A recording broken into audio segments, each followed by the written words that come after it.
আজকের এই মহতি অনুষ্ঠানে আমি এসে নিজেকে ধন্য মনে করছি।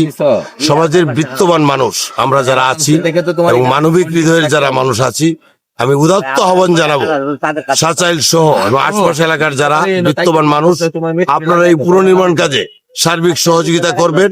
পাশাপাশি আজকে আমরা শুনে খুশি হলাম তারাইল উপজেলার নন্দিত পুরুষ মানবিক হৃদয়ের মানুষ, তারাইল উপজেলা বিএনপি বিপ্লবী সভাপতি জননেতা আলহাজ সারোয়ার হোসেন লিটনের উদ্যোগে প্রথম তলার যে কাজটি উনি নিজ অর্থায়নে সম্পন্ন করবেন বলে উনি আশ্বস্ত করেছেন।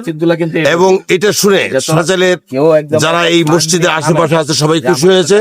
আমরা সমাজে সারোয়ার হোসেন লিটনের মতো এরকম দানবীর মন মানসিকতার মানুষের উপস্থিতি কামনা করছি এবং এই মসজিদ যেন আগামী পবিত্র মাহ রমজানের পূর্বে অন্তত নামাজ পড়ার মতো অবস্থান হয়, সেই জন্য আমি আল্লাহর কাছে রহমত চাচ্ছি। আল্লাহ যেন এই মসজিদকে সাচাইলের মানুষের কল্যাণে কবুল করেন এবং সাচাইলের মানুষ যেন এই মসজিদের প্রতি তাদের সার্বিক সহযোগিতার হাত বাড়িয়ে দেয়, এই প্রত্যাশা রেখে আমার বক্তব্য শেষ। আসসালামু আলাইকুম ওয়া রাহমাতুল্লাহি ওয়া বারাকাতুহু।